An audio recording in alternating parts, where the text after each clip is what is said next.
Bonsoir Franck. Bonsoir Chloé. Alors il faut que vous sachiez qu'avec Franck Coustet ici présent, ça fait 2 ans qu'on essaye de faire cette vidéo.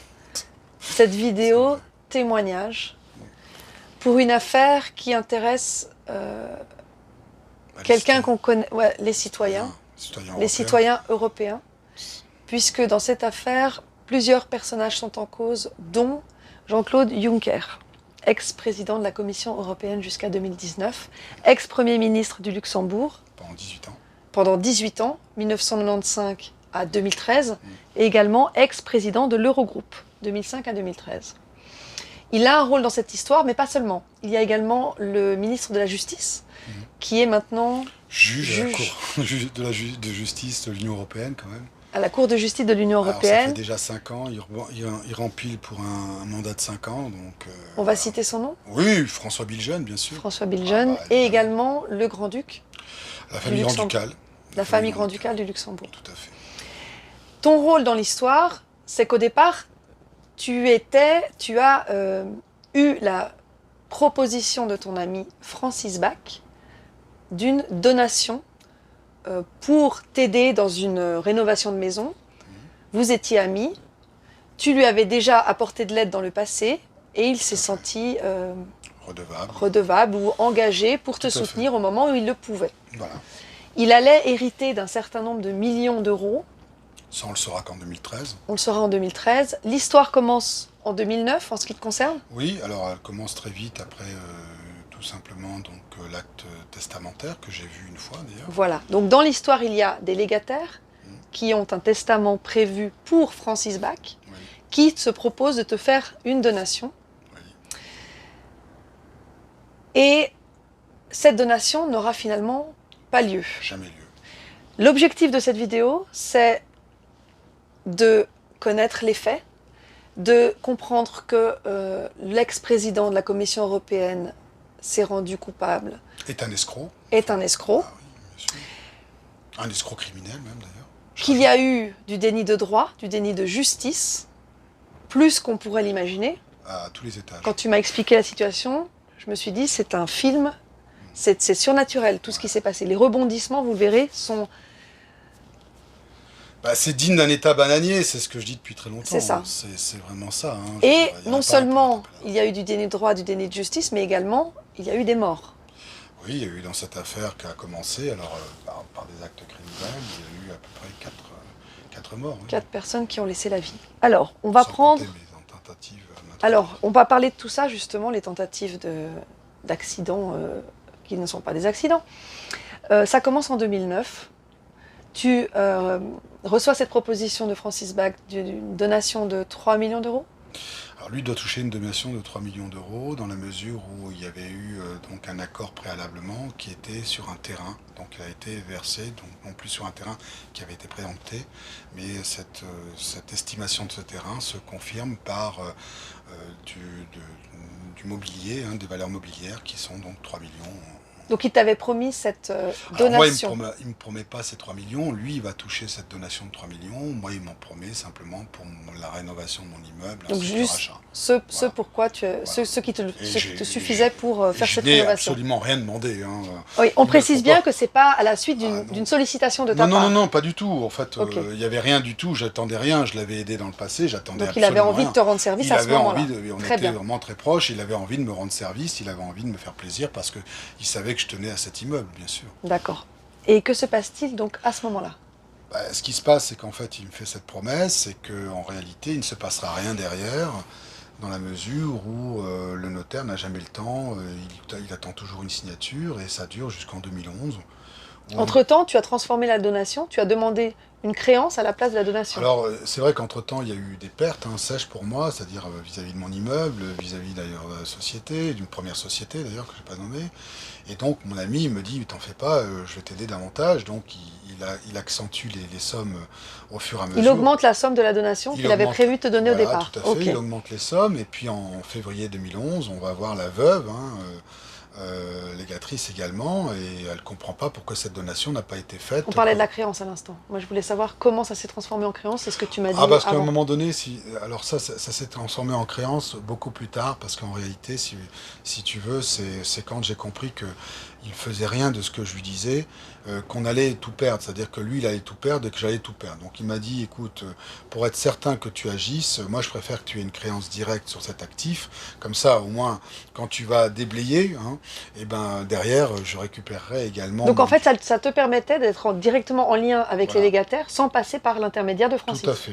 Ça allait simplifier sans rendre tout de suite des comptes, démarches. même si effectivement, au final, je l'ai quand même rendu des comptes, puisqu'il allait être également tributaire d'une donation. Donc, ce montant augmente au fil des années, puisque Francis souhaite te donner plus. C'est-à-dire qu'il fait bêtise sur bêtise, et donc à un moment donné, il se rend bien compte qu'il fait des bêtises, donc il me promet davantage en me disant, écoute, c'est pas grave, on rachètera l'immeuble, on rachètera ça, on fera autrement. Et donc en fait, ces sommes augmentent, mais c'est pas tellement ces sommes qui augmentent, c'est qu'en 2011, déjà dans un premier temps, on demande à la veuve de relancer cette donation, et cette donation, donc qu'elle devait relancer, ne sera pas relancée. Donc je comprends pas pourquoi, parce qu'en septembre... Quand on parle de la veuve, c'est les légataires, c'est la dame. Oui, il restait donc une dame, puisque j'apprendrai seulement en 2010 qu'en réalité, l'un des deux légataires s'est suicidé avec un coup de carabine. Déjà, c'est assez violent. Qui était un suicide suspect? Après, pour moi, aujourd'hui, ce n'est plus un suicide, parce que, en fait, j'apprendrai bien après ma constitution de partie civile, alors que je doutais déjà des accidents, j'apprendrai que non, ce suicide n'a pas eu lieu en juillet 2010, comme on le dit, mais bien en juillet 2009, au moment où cette donation testamentaire a été effectuée.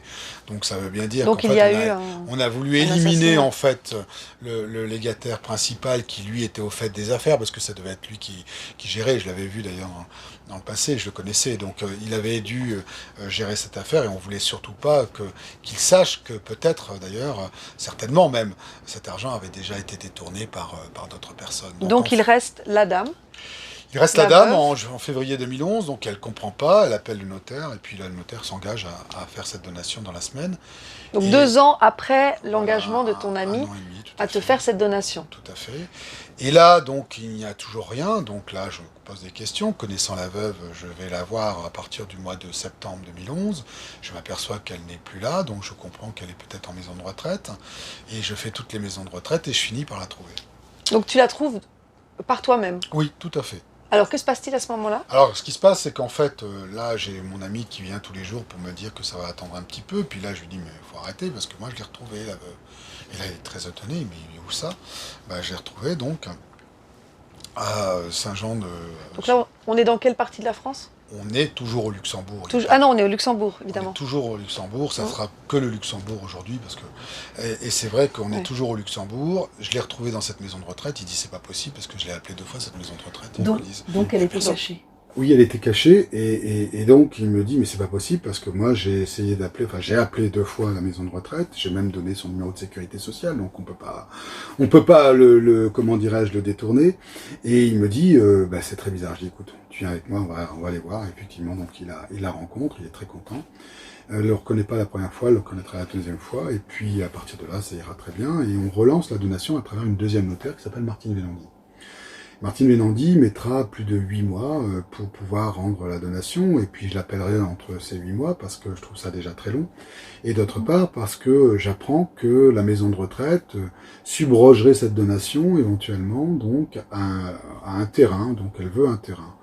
Et là, je dis, il n'est pas question que vous donniez un terrain à Saint-Jean donc de la Croix, la maison de retraite. Il n'est pas question que vous donniez quoi que ce soit, parce que sinon je porterai plainte et contre vous, notaire, et contre la maison de retraite. Alors pour l'anecdote, la notaire qui prend peur, parce qu'elle avait déjà détourné, elle était allée dans la maison de ces gens, elle avait volé un tableau, de l'or, des bijoux. Donc elle se fait prendre... Pour 12 millions, c'est ça que tu m'as dit? Alors non, elle avait volé 1,5 million quasiment de bijoux et de tableaux. Ça, c'est le premier pas, c'est-à-dire qu'en fait, ça, on le saura au mois de juillet par la police, dans un deuxième temps. Et donc, le soir, elle prend peur quand elle m'a écouté. Et du coup, en fait, au mois de juillet a lieu cette donation. Donc, la notaire... Mais les 12 millions, c'était quoi? Attends. Ah pardon, je vais aller trop vite. Tu vas aller trop vite. Plus vite que la musique. Ouais. Donc, le 11 juillet 2012, la notaire a rédigé donc un acte de propriété, donc de transfert de propriété, donc cette donation de 23 millions. Et là, à ce moment-là, l'huissier donc du tribunal des tutelles dit, écoutez, donnez-moi cette donation, on va vérifier Le certificat de donation. le certificat de donation avec les valeurs mobilières. Avec le détail. Avec le détail. On va vérifier. Et le lendemain ou surlendemain, mon ami se fait appeler par la police, qui dans un premier temps le criminalise en disant vous êtes une voleur, vous êtes en... Donc Francis Bach, toujours. Voilà, un escroc de grand chemin, une escroquerie avec la notaire. Pas du tout. Il y a une donation testamentaire qui a eu lieu en juillet 2009. Vous pouvez le vérifier à travers le notaire et à travers la veuve. La veuve confirme bien entendu ses dires. Et à partir de ce moment-là, la police dit bah donc c'est votre argent, je vous mets dans la confidence. En réalité, donc deux choses. La notaire a volé 12 millions. Donc c'est là qu'on s'aperçoit des 12 millions. C'est là qu'on s'aperçoit qu'elle a volé 12 D'accord. millions. Donc la donation aurait dû être de 35 au lieu de 23. D'autre part, Petite commission au passage. voilà, Bon, alors bah, plus qu'une commission, ça parce fait plaisir. que oui, oui c'est sûr, mais elle s'est fait plaisir deux fois parce qu'en fait, la police révèle également que le jour où j'avais appelé la notaire, donc elle était sous surveillance parce que paraît-il il y avait d'autres choses en cours, la notaire prend peur, donc elle ramène le soir même les bijoux. Donc les 12 millions plus les bijoux. Les bijoux plus le tableau, Plus on les était à tableaux. encore 1,5 million ou 2 millions. Voilà, ça c'est... Et pour le fun, enfin, si on peut dire. Ouais. Et donc, en réalité, là, le policier dit, bah, on va rendre ça en une seule fois. Quand mon ami revient, donc l'héritier, je lui dis, non, normalement, ils doivent te rendre la somme connue au moment T, et éventuellement mettre sur un compte séquestre ces 12 millions. Ce qu'ils ont fait. Non, pas du tout. En fait, ils font traîner les choses. Ils font croire qu'il n'y a pas d'officier de police judiciaire pour pouvoir ouvrir les scellés. Ils font croire qu'on est en vacances. Ils font croire plein de choses. Et c'est pourquoi je dépose ma première plainte, le 16 août 2012, auprès du parquet général. Pour obtenir satisfaction, pour montrer qu'il y a eu quelque chose, il y a eu de la fraude. À partir de là, c'est pas le parquet général qui se réveille. Un mois plus tard, c'est le ministre de la Justice, monsieur François Bilgen, à l'époque, qui dit, écoutez, on veut pas de scandale sur la place, donc votre ami, en parlant de moi, Franck Coustet, il aura effectivement donc sa donation qui avait augmenté entre-temps, plus une indemnisation de notre part, de l'État luxembourgeois, et puis vous également, vous aurez un certain nombre de facilités, mais on ne veut pas de scandale sur la place. Donc un peu comme des dommages d'intérêt. Voilà. Mais par contre, ce qu'on ne veut pas, c'est que ça puisse s'ébruiter sur la place, donc... Pas de vague. Pas de vague, oui. Donc la notaire a jusqu'à la fin de l'année pour vendre son étude, donc on est toujours en 2012. Pour vendre son étude, pourquoi? Pour vendre son étude, parce qu'elle peut plus... Elle n'a plus les fonds suffisants elle peut plus instrumenter, elle est plus... tu sais, quand une notaire, en fait, fait un travail comme ça, c'est l'État qui est responsable de ça, parce que c'est un officier Je ne savais pas. un officier public, donc elle a fait défaut, et donc on peut plus la consenter. Donc elle avait jusqu'à fin 2012 pour vendre son étude. Quant à vous, Franck Coustet, j'avais une société en bis-bis à l'époque, vous pourrez rabattre cette somme, je m'en tiens garant, il n'y a pas de souci. Donc on est en septembre, et puis on commence à trouver des montants, des petits montants, et puis ça va toujours pas, et puis à un moment donné, en mars 2013, je vérifie deux choses. Je vérifie d'une part que la notaire est toujours n'est plus notaire, or en fait elle est notaire. Donc ça n'a pas marché, ça n'a pas du tout, donc liquidé son affaire. Non, pas du tout. Et puis que ma société est en faillite depuis le 12 décembre 2012. La tienne, oui. Donc là, je dis à mon ami qu'il se fout de la gueule du monde. Alors, faut savoir qu'entre le mois de septembre 2012 et mars 2013, dès le deuxième rendez-vous, c'est plus seulement Bilgen, c'est plus François Bilgen seulement, mais c'est Jean-Claude Juncker. Voilà, c'est là où il intervient. C'est là où il intervient. Alors, d'ailleurs, ils font bise-bise en disant... C'est-à-dire que tu l'as vu en non, justement, il était toujours dans les fonds détachés, et c'est plus vicieux que ça, c'est-à-dire qu'ils le reçoivent même pas au ministère de la Justice ou chez le Premier ministre, ils le reçoivent dans une chambre détournée de la cité judiciaire. Comment tu l'as su, ça? Ah bah parce qu'on l'accompagnait tout le temps. Donc tu l'as vu? Bah non, on le voyait pas, Juncker, mais mon ami, je l'accompagnais tous les jours. Donc ton ami l'a vu? Bah oui, évidemment. Donc alors, qu'est-ce qui se passe à partir de là? Ben, à partir de là, en fait, ils lui disent que c'est compliqué, qu'ils n'arrivent pas à voir tout, et qu'ils vont faire le nécessaire. Enfin, ils lui promettent toujours monts et merveilles. Et mon ami dit, maintenant, ça suffit, on est en mars 2013. Il dit, ça suffit, maintenant, je veux porter plainte. Et il sera victime d'un acte criminel. Quel acte criminel? Ah bah, une voiture, un bus de la ville de Luxembourg qui lui rentre dans sa voiture, il était cardiaque, il n'aurait pas dû s'en sortir. Finalement, c'est sa femme qui sera victime de 3 vertèbres déplacées, et la voiture partira en épave, pour montrer la violence du choc. C'était pas une petite voiture en plus. Donc, en réalité, si vous voulez, moi déjà, je trouve ça très suspect, puisqu'il y avait eu des accidents de la veuve, qui le lendemain de sa promesse était également a eu également un accident. Enfin, elle est tombée à un malaise. une fois, deux fois, trois fois, ça commence à devenir lourd. Hein. Et puis donc on arrive donc tout simplement au parquet général, le procureur général donc découvre cette affaire. J'avais dit à mon ami de prendre les plaintes que j'avais déjà réalisées. J'avais dû d'ailleurs insister. Quand il lui amène les plaintes, il le donne. Et quelle est la réaction du procureur? Le procureur général, il lit une page, deux pages, donc il voit bien le tampon du parquet général du 16 août 2012. Il lit une page, deux pages, trois pages. Il s'arrête à la quatrième page, d'ailleurs, très précisément. Il dit cette plainte aurait dû atterrir sur mon bureau. Et donc il n'en avait pas eu connaissance. Et atterri sur mon bureau. Et donc il dit revenez demain. Je vais savoir ce qui se passe, et puis on verra ce qu'on fera. Et le lendemain, en fait, mon ami revient, et là, le procureur général est blême. Il lui dit, écoutez, j'aime mon pays, alors on va rendre l'argent, et on va en rester là. Et il commence donc à dire les sommes qui ne sont plus de 35 millions, mais en fait, on est dans un actif de 125 millions d'euros, dont 82 millions hein, au total, c'est-à-dire 12 millions par la notaire qui ont été rendus, je pense, dès juillet 2012. Mais il y a également, en fait, 70 millions qui ont été volés, dont 32... Qui ont été partagés entre eux? Alors, entre la famille Grand-Ducal, Jean-Claude Juncker et François Villejeune. C'est d'ailleurs pour ça que François Villejeune et Jean-Claude Juncker se sont mêlés à cette Tu peux nous donner les montants exacts de chaque personne? En fait, la famille Grand-Ducal a touché à peu près 32 millions et demi, Jean-Claude Juncker 7, François Villejeune 5 millions d'euros. Alors, ça fait pas 70, ça. Non, après il y a eu des partis politiques qui ont reçu chacun 1,5 million. Ils ont sur la bête. Et alors, ce qui est très important, parce qu'en fait c'est comme ça qu'on connaît les sommes, c'est-à-dire que le procureur fait signer comme quoi donc mon ami ne portera pas plainte contre eux, et comme quoi, bien entendu, ils vont lui rendre cet argent. Donc c'est comme ça qu'on apprend. Une sorte de compromis, quoi. Voilà, et puis avec peut-être des intérêts, ça... Bon. Mais c'est comme ça qu'on connaît exactement les montants. Et grâce à la plainte que tu as Voilà, grâce à la plainte que j'ai engagée, et grâce surtout au fait du recoupement du procureur général. Donc lui, il dit, bon bah écoutez, alors qu'il y a une négociation entre le mois de mars 2013 et le mois de juin 2013, sauf que au mois de juin 2013, Jean-Claude Juncker rencontre un problème avec une autre affaire qui ressort, c'est-à-dire l'affaire Baumler, et donc on doit avoir des élections anticipées, qui n'étaient pas prévues. Hein. Des élections de qui? Des élections d'un nouveau Parlement hein, et d'un nouveau Premier ministre à partir du mois de juillet 2013. Donc il ne fait plus rien. Au Luxembourg, bien sûr. Et donc, il ne ferait plus rien, il ne gère plus. Donc il a démissionné, Juncker? Alors, quand on est démissionnaire comme ça, on gère les affaires courantes. Donc il ne peut plus rien faire. Au mois de juillet 2013. Donc il a démissionné, tu confirmes? Mais en 2013. Parce que oui, c'est la fin de son mandat comme Premier ministre la fin, au Luxembourg, bien sûr. après 18 ans. C'est-à-dire qu'en fait, c'est-à-dire qu'il va y avoir des élections anticipées parlementaires qui vont nommer un nouveau Premier ministre. Donc il est de fait, il gère les affaires courantes jusqu'au prochain Premier ministre. Et après, mais c'est tout, il ne peut rien faire. Et d'ailleurs, c'est pour ça qu'il ne fait plus rien dans cette affaire. Juste, je précise au passage qu'il a été Premier ministre pendant les LuxLeaks, donc les optimisation fiscale via PricewaterhouseCoopers avec l'accord de l'administration fiscale luxembourgeoise. Donc Juncker était déjà mêlé à des histoires d'optimisation d'argent. Bon, c'est un détail, mais peut-être ça donne quand même si vous voulez, il y a des tas de pays qui font des rulings fiscaux, c'est pas là-dessus que je veux m'attarder. Je sais, mais je voulais juste préciser en plus. Bien sûr, c'est pas là-dessus que je vais m'attarder, par contre je vais m'attarder sur un fait, c'est-à-dire que lorsque cet homme était Premier ministre, il a eu certainement d'autres opportunités et que j'ai eu d'autres affaires dans cette affaire où on voyait bien qu'il y avait quelques escroqueries. Mais cette escroquerie est grave parce qu'à mon avis, c'était pas un coup d'essai.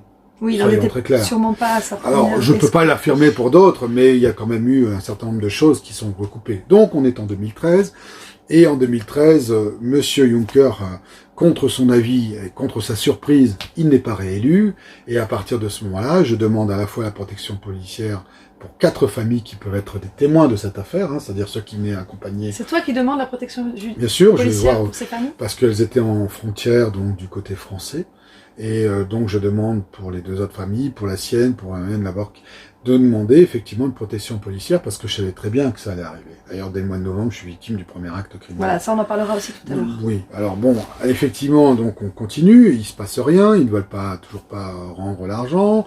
Bettel ne veut pas en entendre parler alors que Monsieur Bettel a reçu pour son parti 1,5 million. Hein. Bettel, tu nous rappelles Xavier Bettel, qui est le Premier ministre, toujours actuellement, hein, du Luxembourg, voilà. et qui a touché de Jean-Claude Juncker depuis 2013, et qui a reçu pour son parti 1,5 million. Donc les affaires ne tournent pas si bien parce que M. Bettel ne veut absolument pas entendre parler du remboursement intégral de ces sommes. Et par conséquent, donc au mois de mars 2014, je mets en demeure tous ces gens de rendre l'argent, c'est-à-dire et le procureur du Luxembourg. Alors le procureur on général, plus non, parce qu'il sera déchargé de ses mandats. Mais un autre lui prendra sa place. Ah bah, celui qui va gérer ça, c'est le procureur d'État. Mais le procureur d'État, c'est M. Jean-Paul Friesing. Alors il faut savoir que Jean-Paul Friesing, c'est le cousin par alliance de Juncker. Tout ça en mais il n'y a pas de conflit d'intérêt. Non, jamais. Il n'y a pas de népotisme au Luxembourg, jamais. Donc, et je le dis à un moment donné, hein, j'ai même averti la procureure générale, hein, Martine Soloviev, elle fera pas mieux. Hein. Elle fera rien d'ailleurs. Elle remettra d'ailleurs à Jean-Paul Friesing tout ce que je fais comme plainte. Donc, pour vous dire à quel point on se fout de la gueule. Donc, en mars 2014, je mets en demeure tout le monde de rendre cet argent, famille Grand-Ducal, Jean-Claude Juncker, François Bilgen, la notaire. Personne ne répondra. Et je me constitue partie civile, donc, en 2014. Comme je l'ai dit déjà dans mes précédentes vidéos, si j'en ai fait, si les gens ont pris connaissance déjà de ces... On donnera les liens pour voir les vidéos précédentes, justement, cette affaire, pour tout ça. Il faut savoir qu'en réalité, si vous voulez, dans le cadre de ma constitution, j'en étais resté, donc, à ce légataire qui s'était suicidé en 2010. En juillet 2010. Donc, moi, dans ma constitution de partie civile, on va être très très clair, je dis deux choses. Je dis, effectivement, il y a eu des détournements, mais il y a eu des accidents plus que suspects.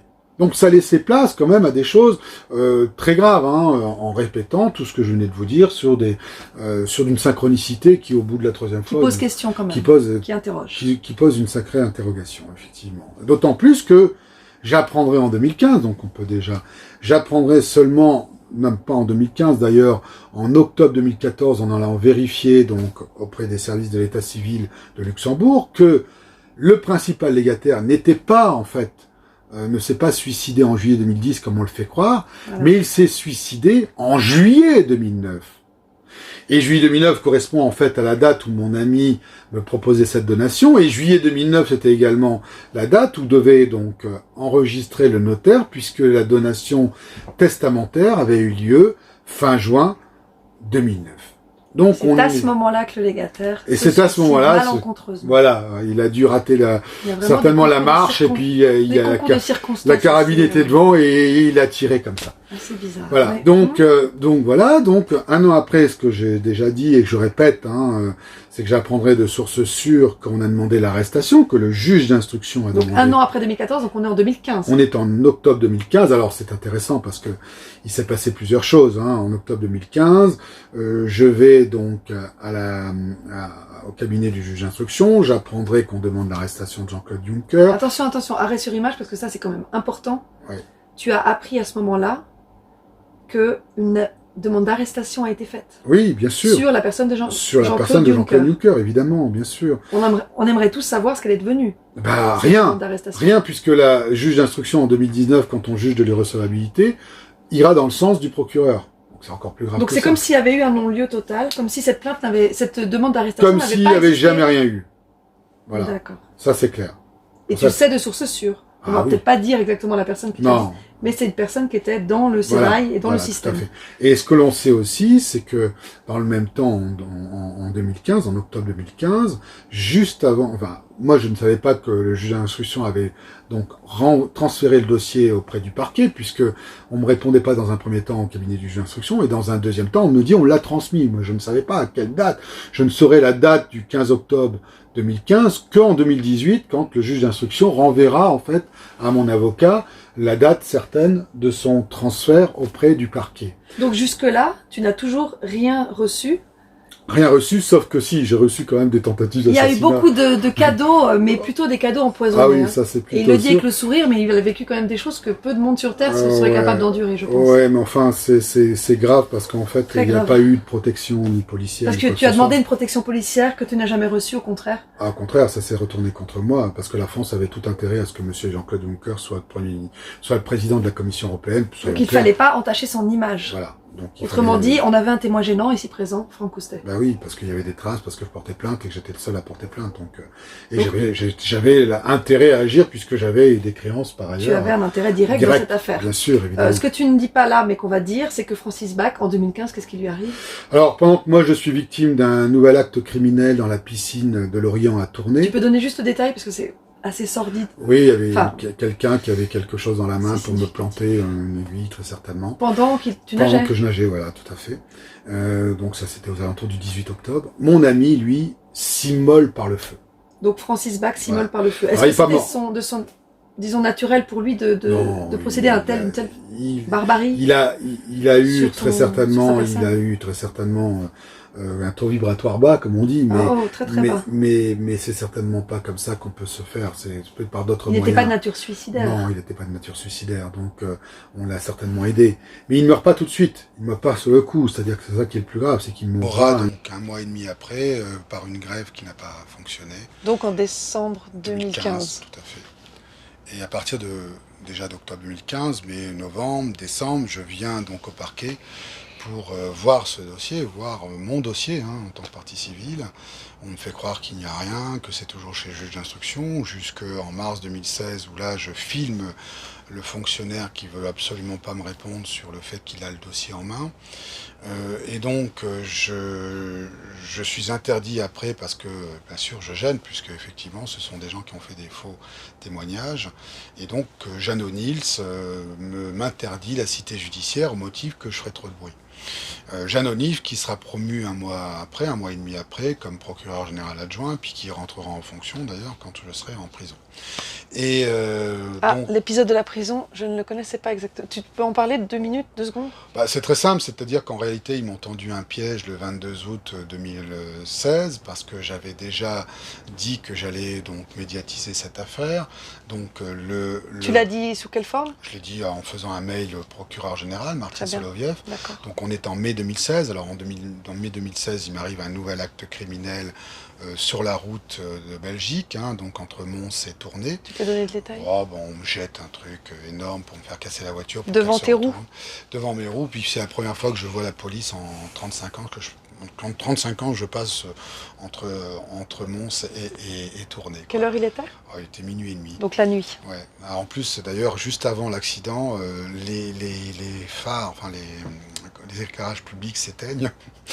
Il y a la police qui passe, elle sort donc par la première sortie, et puis quand j'ai eu l'accident, là, les éclairages publics se rallument et la police revient 3 minutes après, quoi. Voilà, donc ça, la police belge. Donc ça, vous voyez ce que ça veut dire. Et donc puis, là, c'était à Tournai? C'était à Tournai. En Belgique. On était aux alentours du mois de mai, je sais plus, 2016, juste après avoir donc menacé de faire valoir cette publicité auprès de la justice luxembourgeoise. Oui. Et puis, dans le même temps, je fais un mail à différents journalistes, et ça, ils n'ont pas apprécié. Donc, ils font donc un nouvel acte criminel, mais non plus sur moi directement. Ils crèvent le réservoir donc de mon ancienne compagne, la mère de mes garçons, mère de mes enfants, donc pour tout simplement faire exploser la voiture. Menace, nouvelle, encore une menace. Donc, j'arrive en juin et juillet 2016, en août... La voiture, elle est... Qu'est-ce qui s'est passé avec cette voiture? En fait, elle roulait... Elle a explosé? Non, elle a failli exploser parce qu'en fait, ils ont crevé, ils ont percé avec un tournevis le réservoir. Bon, c'était du gasoil, donc il aurait fallu qu'il y ait une étincelle, mais c'était sur le pot d'échappement, ce qui aurait pu, bien entendu... Donc, rien ne s'est passé comme... Non, parce qu'en fait, on s'en est rendu compte quand le réservoir a été vidé, en fait. Donc, il s'est vidé de lui-même, quoi. Mais c'est un acte criminel, c'était pas quelque chose qui avait été usé, c'est pas quelque chose qui avait été... Il n'y avait pas de trace d'usure, il y avait un trou. Non, il y avait 2 trous de tournevis bien marqués. Bien identifiés, bien identifiables. Exactement. Donc la prison dans tout ça... D'ailleurs, c'est pas ni la personne qui l'a déclaré, c'est le garagiste qui a réparé, qui a constaté. Donc voilà. Alors, dans la prison dans tout ça, c'est qu'en réalité, j'étais donc toujours interdit de séjour sur la cité judiciaire. Donc en réalité, je viens le 12 août et on me dit d'écrire, on me me dit de continuer à écrire alors que j'écris depuis déjà des mois et Donc des des mois. traces, ils en ont. Ah oui, donc, tous les mois j'écrivais au moins un On est déjà recommandé. 7 ans après le début des... Et puis on est des faits. quasiment, on va dire 10 mois après la transmission du parquet. Oui, mais 7 ans après le début de Déjà, bien sûr. cette donation qui aurait Et- dû être faite. Et donc, tout à fait, tout à fait. Et donc, en réalité, à ce moment-là, le 12 août, j'écris, le 16 août, je les contacte, et pour la première fois, parce que je leur dis que j'étais d'ailleurs en contact avec un journaliste belge, je leur dis, je vais venir au mois de septembre avec un journaliste belge. Qui était intéressé par... Oui, oui, tout à fait, faire un journaliste du connaître cette Vif, hein, affaire. d'ailleurs. Je peux Le dire. vif. Tout à fait. Le Il était courageux, très- donc. Oui. Courageux et plus intègre que Bah l'autre. oui, mais enfin, après, il n'a pas fait grand-chose. Finalement, Et mince. donc, un journaliste me dit, écoutez, moi je veux constater pour voir si vraiment on ne veut pas vous montrer ce dossier. Donc je le dis au téléphone. Et là, le parquet change tout à fait de conversation. Il dit, écoutez, venez, moi je ne peux pas vous donner de rendez-vous par téléphone, donc venez à la cité judiciaire et vous prendrez rendez-vous pour le mois de septembre. Et donc je viens le 22 août. Et bien entendu, l'homme à l'accueil qui me connaissait ne veut absolument pas me répondre. D'ailleurs, il partira, faire semblant de ne pas me voir. Il fera semblant d'ailleurs de ne rien faire. Et il me dira de sortir à un moment donné parce que j'insiste lourdement pour voir mon dossier, en tout cas pour prendre une date de rendez-vous. Et à ce moment-là, donc, les agents qui avaient été prévenus, les agents de sécurité, m'encerclent. Il y en a un qui essaye de me donner un poing dans la gueule. Je lui dis, si tu recommences, je t'éclate la tête. Sur quel motif? Bah, tout simplement parce qu'il voulait que je m'échauffe, parce qu'il savait très bien qu'en m'échauffant, il allait Il allait avoir certainement...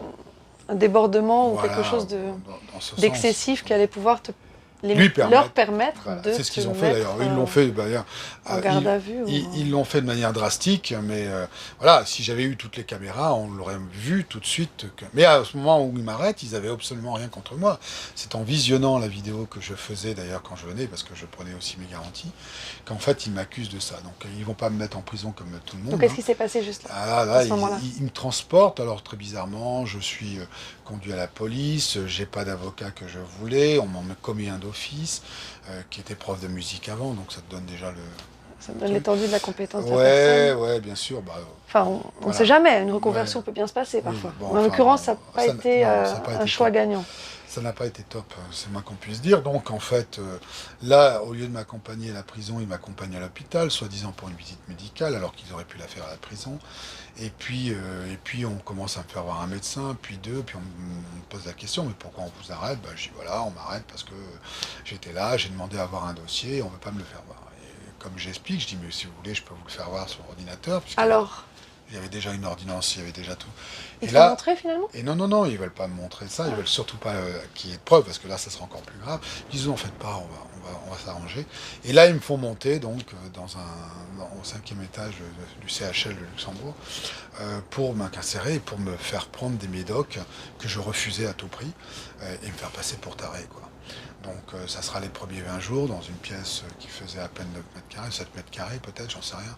En tout cas dans une petite À ce moment-là, pièce. tu as cet avocat donc, qui Cet ne te avocat défend pas vraiment, qui n'a jamais venu, qui n'est qui jamais n'est venu, jamais venu te voir. et qui ne viendra qu'une fois pour constater, mais devant deux juges où je décide de prendre moi-même l'affaire en main et de demander à être transféré en prison, on ne le fera jamais. Donc cet épisode de prison dure combien de temps? Puis après, on enchaîne sur la Il a suite, duré quand la même 40 chronologie. jours, quoi. Ah oui, Car- le temps de faire... 40 jours, donc le temps de faire croire qu'il n'y avait rien, que j'étais... Voilà. Donc ils essayent, et puis ils me libèrent sous conditionnel, et après, bien entendu, le procès devrait se dérouler. Donc ça, revenons c'était- donc à ta démarche de Bah, récupération Après, de cette après donation. moi, j'ai continué à écrire et qu'ils ne me répondent toujours pas. J'ai mis en cause le procureur d'État, puisqu'il était cousin. Je m'en étais rendu compte entre-temps que donc Jean-Paul Friesing était cousin de Jean-Claude Juncker par sa femme, qui est Christiane Friesing. Hein. Donc il y avait un lien familial, donc un conflit d'intérêts évident. Évident. Mais pour autant, même le procureur général Martin Soloviev retransmettra donc toujours les plaintes auprès du procureur d'État. Et puis en 2019, puisque ça traînait, qu'il ne voulait pas me répondre, en 2019... Alors, pour l'anecdote, quand je suis jugé, donc en premier lieu, il n'y avait pas d'avocat, ils ne veulent absolument pas que j'en reprenne un derrière, donc c'est jugé par défaut, je fais appel. Au tribunal je m'apercevrai que la vidéo qu'il montre sur laquelle je suis dans le sas du parquet a été effacée, c'est-à-dire que l'un des deux protagonistes qui me malmène a été effacé pour pas qu'il y ait démonstration de violence Pour pas envers qu'il y ait moi. de traces de Voilà, l'agression que tu as subie. que j'ai subi au préalable. Et puis finalement, bon, je serai absous de tout, sauf 1000 euros qui correspondaient en réalité au fait que je sois interdit du parquet par Jeanne O'Neill. Hein. Donc tu as quand même dû débourser 1000 euros, Ah non, je les paierai jamais. tu ne les as pas Ah non, payés, je les paierai- et tu as puis qu'il le eu ces sache. 40 jours de prison quand même. Ah oui, j'ai eu 40 jours et j'ai eu pour rien en fait, parce qu'en réalité, si tu veux, il n'y avait absolument rien à justifier. Rien à te reprocher, me aucun chef évidemment. d'accusation. Moi, en tant que partie civile, j'ai droit d'accéder à mon dossier, il faut le savoir. C'est-à-dire qu'au premier rendez-vous, on doit me montrer. Au pire, on me donne une date de rendez-vous et Tu je as eu viens. ton dossier? Mais jamais, oui, alors Bon. je le verrai. Attends, oui, je le verrai. C'est-à-dire qu'en 2018, donc on me voilà de tout ça, de tout ce qu'il voulait, hein, parquet bien sûr. Et donc en 2019, je fais appel à la cassation, c'est-à-dire que je vais au dernier niveau de droit pour dire ça dure depuis trop longtemps. Et donc je vais terminer le Luxembourg pour aller à la CEDH. Et là, Cour en fait, européenne des droits de l'homme. Cour européenne des droits de l'homme. Et là, en fait, le procureur d'État dit de toute façon, c'est irrecevable. Votre constitution, donc votre constitution, c'est-à-dire que si vraiment elle avait été recevable, elle aurait été irrecevable dès la première journée. C'est-à-dire que le juge aurait jugé de l'irrecevabilité et ne m'aurait pas demandé de constituer ou de mettre de l'argent de D'être côté. partie civile, parce qu'il ne faut pas confondre avec la constitution du pays. Hein. Oui, alors Parfois, il y a des mots qui sont les mêmes. Alors, la constitution de partie civile, c'est quand, personnellement, je demande à ce qu'un juge d'instruction soit nommé pour enquêter et trouver, en fait, les malversations qui ont eu lieu, puisque le parquet ne voulait pas me répondre. Donc, moi, je me suis constitué en 2014. Depuis 2014, je n'avais strictement rien vu. Je sais que depuis 2015, le parquet, donc, avait les demandes du juge. Normalement, ils auraient dû répondre dans les 3 ou 4 jours hein, au juge d'instruction. Alors, ils avaient 3 possibilités. Soit ils les classaient. Mais là, ils ne l'ont pas fait parce que, non pas qu'ils ne voulaient pas le faire, c'est parce qu'ils savaient très bien que s'ils le classaient, je me serais constitué ailleurs. Et là, ils ne pourraient plus rien faire parce qu'ils n'étaient plus maîtres du jeu. Ensuite, effectivement, donc, ils auraient pu demander, si on était dans un état de droit, ils auraient demandé peut-être des compléments d'informations. Et puis, ils pouvaient, bien entendu, tout simplement suivre l'avis du juge d'instruction et puis obtempérer, c'est-à-dire arrêter Jean-Claude Juncker. Hein, on est très Soyons précis. clairs. Soyons clairs, ouais, exactement. Et mais c'est pas ce qu'ils font. Donc ils laissent traîner et en 2019, je décide d'aller en cassation pour partir, pour sortir. Et là, ils disent non, non, mais c'est irrecevable. C'est irrecevable parce que vous faites ça au nom de la personne. Absolument pas, puisque j'avais un intérêt direct. Au nom de quelle personne? De Au nom Francis Bach? voilà, au nom de l'héritier qui n'était Or, plus c'était pas du tout non, le cas. non seulement c'était plus héritier, mais même si ça l'avait été encore, dans tous les cas de figure, mon argent, c'est-à-dire celui que j'avais reçu, enfin que j'avais reçu, la promesse que j'avais reçue des créances, était directement lié à l'actif du couple et non pas à ce que voulait me donner mon ami, c'est tout. Donc c'était une créance. Et par conséquent, ça tient pas 2 minutes. Mais ils ont essayé. Donc, même... Donc, classement sans suite. Alors, irrecevabilité... Irrecevabilité, pardon. Je fais un appel. Alors, pour la petite anecdote, on me pique la vidéo, le petit enregistrement sur le net, quand on montre la liaison, justement, de cette irrecevabilité, c'est-à-dire que l'enregistrement qui montrait Quel bien... enregistrement? Qui a enregistré? L'enregistrement que j'avais fait avec mon ami pour montrer que le parquet devait non seulement négocier avec moi, mais devait négocier également avec mon ami. D'abord avec mon ami, mais aussi Donc, avec moi. censurer cette vidéo. Non, ils ont réussi, parce que je l'envoie par mail à mon avocat, Oui. ils ont réussi à l'effacer depuis le disque dur externe. T'imagines? Donc, ils sont venus dans ton disque dur Voilà, par l'électricité. par l'électricité ou un canal extérieur Voilà. pour effacer Pour effacer. les données à la source. Finalement, j'en avais 2, j'en avais plusieurs, j'en ai X, donc j'arriverai quand Tu même avais à fait des l'envoyer. copies. Des copies, et j'arriverai quand même. Mais sur le disque dur extérieur, il Plus rien. n'appartiendra pas. Il n'appartiendra De la même façon qu'on a effacé ma carte SD l'année dernière avec 83 gigas de photos et de films. Voilà. Donc, Bon, c'est un détail. En passant. non, non, c'est pas un détail. Ça veut dire qu'on s'introduit chez vous. Vous savez, aujourd'hui, c'est plus des gangsters qui viennent comme ça. Ils s'introduisent chez vous, ils vous sonorisent de manière sans être punis, et ils vous volent, parce que c'est du vol, hein, bien entendu. Vos données. C'est du vol, et c'est du vol de données, c'est bon, intrusion dans un système informatique, je ne vais pas vous donner le code pénal. Alors, on revient sur ton affaire. Donc, on est en 2019. 323 hein, du code pénal. Ah, Donc, très bien, merci. Donc, en France. Et donc, en Code fait, pénal en français. réalité, si tu veux, à un moment donné, ce qui se passe, c'est que je transmets donc cette donnée, mais ils doivent quand même me montrer le dossier. Ça, c'est la procédure légale, en fait, tu vois. Oui, C'est oui, oui, vraiment tout la à fait. procédure classique. C'est-à-dire, Mhm. même s'ils veulent pas continuer les poursuites, ils doivent me faire voir le Et dossier. le dossier, est-ce que tu l'as vu? Alors, quand je vois le dossier, Tu l'as vu. c'est que mes Qu'est-ce que plaintes. tu... Pardon? Que mes plaintes. Il n'y avait rien. Rien, aucun document, rien. Tous les documents qu'ils avaient, Tout ce tous qu'ils... partis, Tout le travail évaporés. tout est évaporé. Plus rien. Donc là, je me fâche. Là, je me fâche. Bon, je vais pas parler de l'avocat qui me représentait en appel parce que c'est aussi lamentable. Là, je me fâche parce que je dis non, il est hors de question qu'on juge ça comme ça. Donc, soit vous me montrez le vrai dossier Avec toutes les pièces. avec toutes les pièces, soit on en reste là, puis c'est fini. Et alors, réponse?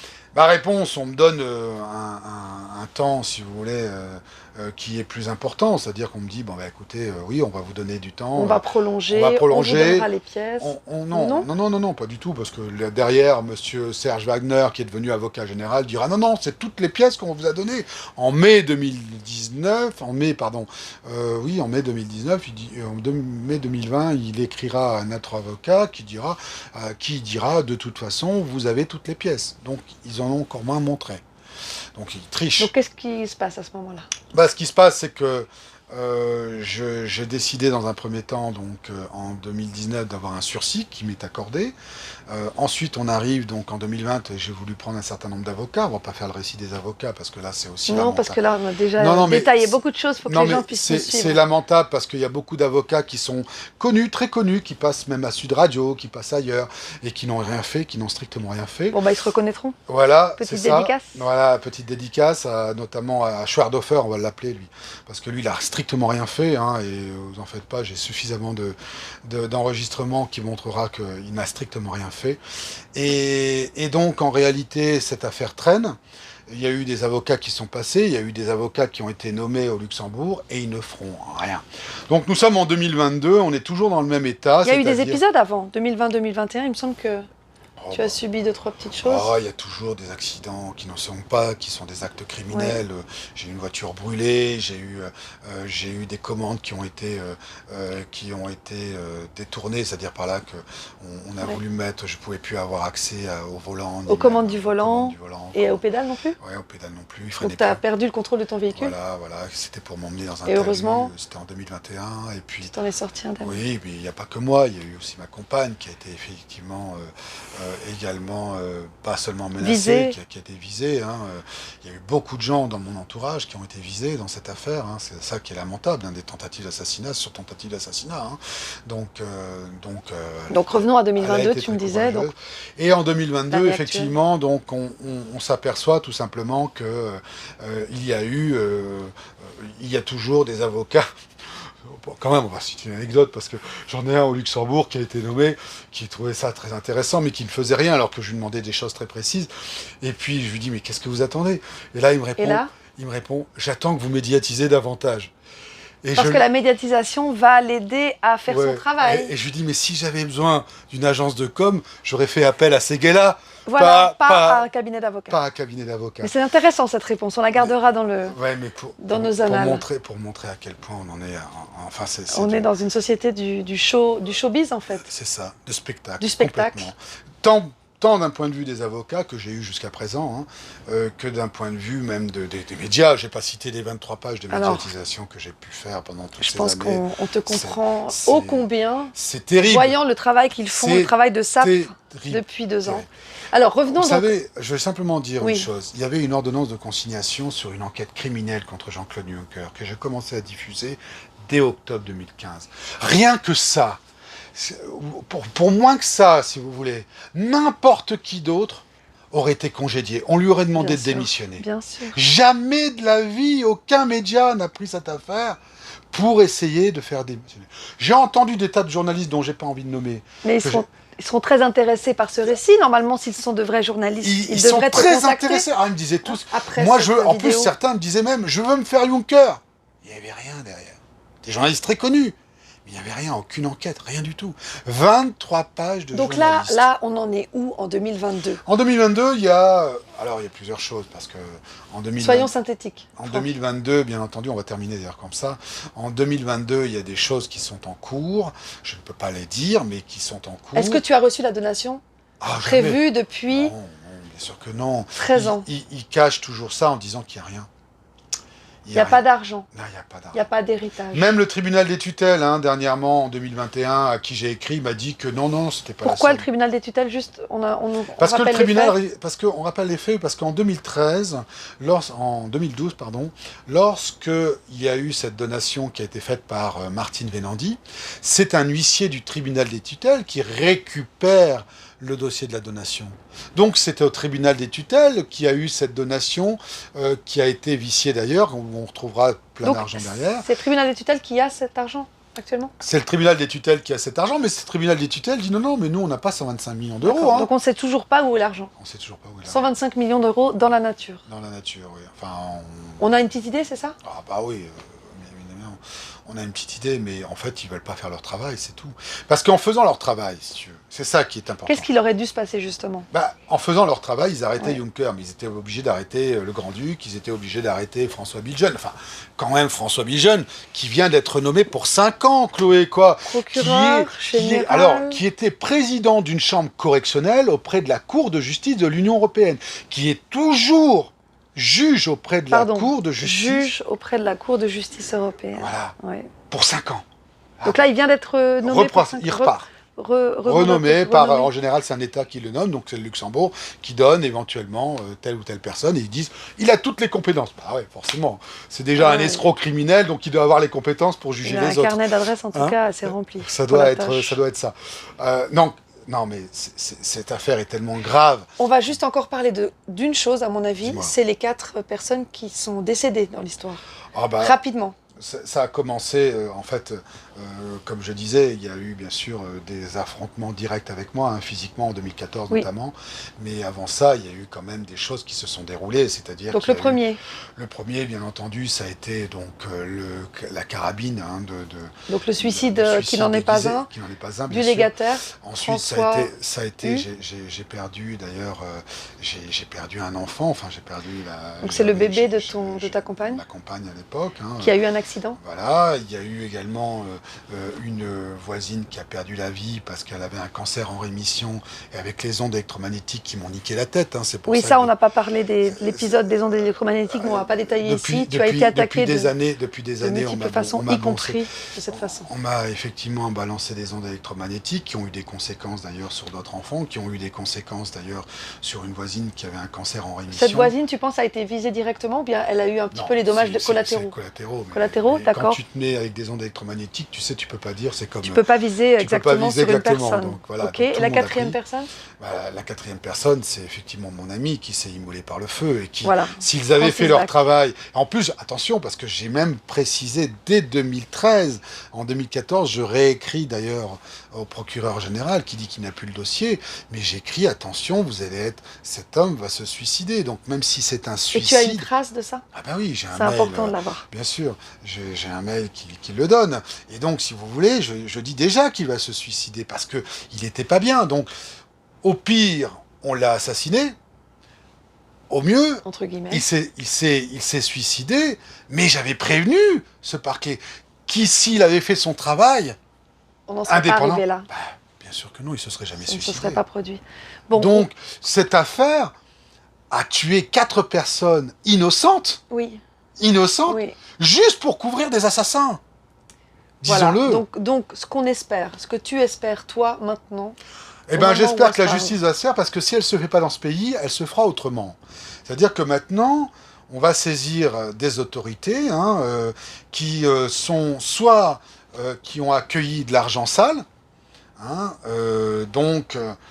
j'aimerais bien que les États-Unis, qui sont toujours promptes à se réveiller sur le blanchiment criminel, je leur répète qu'il y a eu 25 millions qui est passé sur leur sol, en Floride, dans une banque.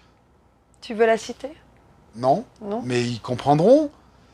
Et qui a atterri aux îles Caïmans, toujours à cette période-là, pour couvrir des assassins. C'est-à-dire que les gens confondent maintenant blanchiment, on leur dit à toutes les sauces. Il y a du blanchiment fiscal, c'est-à-dire vous n'avez pas payé votre impôt et vous avez fraudé. Il y a du blanchiment pour fraude, c'est-à-dire que vous avez fait des faux certificats, cet argent ne vous appartenait pas, et bien entendu, donc, il ne vous appartient pas, il doit être rendu. Et il y a du blanchiment criminel, au sens d'assassinat, c'est-à-dire que vous avez tué pour voler. Alors c'est les trois. c'est-à-dire qu'il n'y a pas eu de... Ils n'ont pas payé la fiscalité, Ouais, mais bien sûr qu'ils ont fait des faux certificats, et bien entendu qu'ils ont qu'ils ont couvert assassiné. des crimes. Et bien sûr. Et ça, c'est Et quand même, Jean-Paul Freising, qui n'est plus aujourd'hui procureur d'État, même ça, il aurait dû, bien entendu, se déporter en disant « Moi, je suis pas compétent puisque je suis quand même jugé parti, puisqu'il est cousin de Jean-Claude Juncker, par alliance. » Jamais, jamais. Il n'y en a pas un pour relever. Donc là, tu as parlé des 25 millions détournés via les États-Unis, mais les autres 100 millions, on ne sait pas. Plein de gens. Par où Non, je sais. Moi, j'ai eu d'autres virements dont je sais. Il y a eu beaucoup de pays. Il y a beaucoup de pays impliqués. Voilà. Alors, ce que je voudrais simplement dire également, c'est que dans tous les cas de figure, cette affaire est gravissime parce que non seulement on couvre des escrocs criminels, mais qu'en plus, il y a toujours ces gens en action. C'est-à-dire que Jean-Claude Juncker a retrouvé un poste comme administrateur donc à l'université de Trèves. Non mais comment un type comme ça pourrait enseigner quoi que ce soit ou pourrait devenir administrateur quand on est un escroc criminel? Ensuite, François Bilgen qui reprend un mandat et le grand-duc qui est toujours grand-duc du Luxembourg. Donc ces personnes-là ne sont pas inquiétées. Mais ils ne sont pas inquiétés. Par contre, toi, tu as subi une quantité impressionnante de tentatives d'assassinat. Et pas seulement par le Luxembourg, parce que ça intéressait beaucoup la France, à la fois sous Hollande, parce qu'il voulait, bien entendu, pouvoir avoir des billes, hein, comme on dit dans le métier, pour pouvoir négocier si jamais Jean-Claude Juncker ne faisait pas ce que la France voulait faire entre 2014 et 2019, et puis en 2017, et en 2017, ça s'est bien entendu prolongé, parce que là, c'est le Grand-Duc qui a rencontré donc Emmanuel Macron, et ça s'est finalisé en février 2018, où les actes criminels en France ont repris. À quel moment ? Oh, quasiment 2 mois après, au mois de mars, avril, ça a recommencé donc en 2017, lorsque Monsieur le Grand-Duc a été reçu par Emmanuel Macron en février donc 2018 à l'Élysée. Quels actes criminels? Et puis on conclura là. Alors, des actes dans des parkings, des actes dans une piscine à nouveau, là c'était dans contre ta personne. Ah oui, contre ma personne, voilà. Dans le 15e. Mais en 2020, ils se sont pris également à ma compagne, ils ont commencé à s'en prendre également à ma compagne, et parce que voilà, donc il y a eu au moins 3 actes criminels contre elle. Moi j'étais visé pour l'un des actes, notamment l'empoisonnement. Oui, alors ça on n'en a pas parlé, mais... Non mais bon, on va pas non plus tout parler, parce qu'on va pas parler de tout. On fera d'autres épisodes où tu feras tes propres épisodes en détail de ce que tu as vécu. En détail, parce que c'est à la fois lamentable pour aujourd'hui 3 pays qui se disent des pays où ils respectent le droit, c'est-à-dire le Luxembourg en premier lieu, bien entendu, la France, et puis la Belgique. Voilà. La Belgique où ça a été le bis repetita. Alors, Franck, la morale de l'histoire, pour conclure. La morale de l'histoire, c'est que je me suis rendu compte que le droit, que la justice ne fonctionnait plus du tout, qu'elle soit d'ailleurs au Luxembourg, en Belgique ou en France, qu'on n'est plus dans des états de droit, contrairement à ce qu'on vous fait croire. Et donc, il faut revenir à une justice par le peuple, pour le peuple, et avec le peuple, parce qu'on est de plus en plus dans un professionnalisme de justice, et ça c'est pas bon du tout, parce qu'il y a un certain nombre de choses qui s'y déroulent, et qu'on ne voit pas du tout une transparence aujourd'hui dans les définitions, dans les, on va dire, dans les procédures et dans les rendus de ces procédures. Et dans les comptes rendus d'ailleurs. Et donc ma volonté aujourd'hui, elle est beaucoup plus vaste que simplement gérer cette affaire, qui aboutira. De toute façon, je ferai tout pour qu'elle aboutisse, mais dans tous les cas de figure, c'est d'ailleurs, je fais un appel à Valérie Bugeaud parce qu'elle a des idées, et je fais appel à d'autres, puisqu'il y a eu dernièrement d'autres personnes qui m'ont contacté, comme Rachid d'ailleurs. On veut aujourd'hui une justice pour les citoyens, une justice par les citoyens, et donc remettre les citoyens au centre du système judiciaire. Parce que là, ça va plus du tout. Avec, par exemple, des caméras qui filment les procédures. Voilà, je me suis fait prendre avec ça. On m'a pris un portable il n'y a pas si on les légalise, ça ne sera plus interdit. Il le faut, il faut des traces de ce qui se passe. Bien sûr. C'est lamentable. Ce qui se passe en ce moment au niveau de la justice, je vous parle même pas de la Cour de cassation, on est vraiment dans un état bananier en France. Je le répète, on n'a plus du tout de justice. Alors, on sait que la Cour de cassation, pardon de te couper, est sous la tutelle du gouvernement français depuis le 5 décembre 2016, sous Valls. Voilà. Alors justement, on peut rebondir là-dessus parce que malgré tout, c'est important. En fait, Valls, s'il a fait ça, c'est pour 2 raisons. il a fait ça pour mon affaire parce qu'il était inquiété. Forcément, les actes criminels qui ont lieu, c'est sous Hollande et Valls en était Premier ministre. Il y a également le ministre de la Justice, donc il a été directement lié. Il faut savoir que j'ai des preuves, hein, c'est pour ça qu'il d'ailleurs il m'attaque pas. Mais en attendant, il est toujours il est toujours libre. Il a jamais été inquiété, Valls. Donc Valls, il a fait comment dirais-je, cette mise sous tutelle de la Cour de collusion, cassation, cette collusion de la justice par mon affaire, mais aussi par le manquement au niveau donc de ce qui s'est passé au Bataclan. Donc il a deux raisons de craindre la prison, et c'est de la prison pour des actes criminels, c'est pas de la prison simplement pour des détournements, on est d'accord. Hein. Ou pour des excès de vitesse. Ou pour des excès de vitesse, ou pour des non-ports du masque, par exemple. Voilà. À bon entendeur. Non, oui. Bon. Et par conséquent, ce qui est clair, c'est que on est vraiment, quand on voit un Valls qui est à BFM, qui est à la LICRA, ou qui se dit être un honnête homme, non, Valls, il devrait être en prison depuis 10 ans déjà. Parce que les gens qui ont essayé de m'assassiner, ce sont des gens qui ont, bien entendu, même s'ils l'ont pas fait voir, ce sont des gens qui appartiennent au ministère de l'Intérieur et qui ont été, bien entendu, mandatés par François Hollande, avec, bien entendu, la signature et le couvert sous la responsabilité de Manuel Valls, entre donc 2014 et 2017, et ensuite ça a pris la suite par Macron, hein, entre Édouard Philippe, d'abord, Premier ministre, et puis ensuite par Castex. Donc sachez-le bien, il y a eu deux premiers ministres sous le gouvernement de Macron qui a repris, parce qu'il y a eu un deal avec... Qui ont repris quoi? Qui ont repris des actes criminels à partir de 2018, quand Macron a signé avec le Grand-Duc de Luxembourg. C'est à partir de ce moment-là que les actes criminels ont repris chez moi, grâce... Contre toi, je comprends. Contre moi, tout à fait. Oui, donc des tentatives d'accident et d'assassinat. Il fallait certainement m'éliminer pour pouvoir... Alors, ce sera notre mot de la fin. On rappelle que, Franck, tu n'es pas suicidaire, tu es en bonne santé, et que tu n'as aucune raison d'avoir une crise cardiaque, par exemple. On fait attention parce que les derniers qui ont dit ça, quand même, ils sont... Ouais, mais... on les a retrouvés noyés. Oui, tu parles d'Isabelle Ferreira, peut-être. Non, mais cette fois, tu as échappé à combien de tentatives? Je sais pas. Une vingtaine? Au moins une vingtaine. Au moins une vingtaine. Je pense que ce n'est pas ton heure, et que les choses ont été dites. Non, mais je veux leur dire une dernière chose, surtout, à cela. Alors, le dernier message. Sachez bien que j'ai un passé, comme je l'ai dit d'ailleurs, avec la vidéo du CNT, et qu'il y a des gens qui sont derrière. Alors même si éventuellement on m'avait, sachez-le bien que ceux, à la fois opérationnels et hiérarchiquement, qui auraient commandité ce genre de choses, je m'en vais l'esprit apaisé à ce moment-là. Ça serait, pour eux en tout cas, terrible. Voilà, je vous le dis, c'est tout. Après, il y a toujours des petits marrants. Voilà, il y a toujours des petits marrants qui veulent tenter. N'hésitez pas. Merci, Franck. Je vais quand même dire, j'avais fait le Liban à 16 ans. Merci Franck pour ton témoignage. Merci à toi de m'avoir accueilli, ça fait quand même 2 ans qu'on devait... Ça fait 2 ans qu'on devait la faire cette vidéo, elle est faite. Elle est faite. Je te souhaite longue vie. Toi aussi, j'adore un apaisement. J'adore, oui, c'est déjà le cas, c'est déjà... Je termine, après je vais commencer l'association pour la justice, et puis j'ai plein de projets en tête, toi aussi je crois. Oui. Ça m'a fait très plaisir, et je tenais à le dire à tout le monde d'ailleurs, c'est grâce à toi que j'ai voulu parler de cette affaire.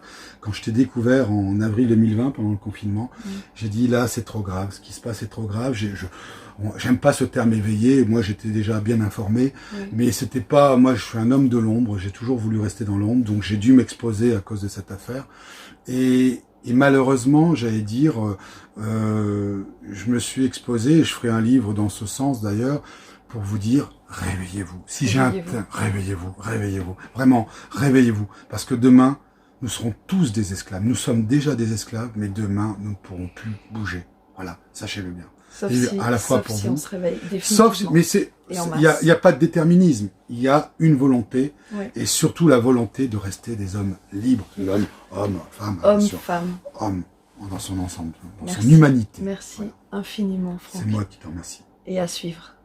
On verra. Bonne soirée. Bonne soirée également à tous.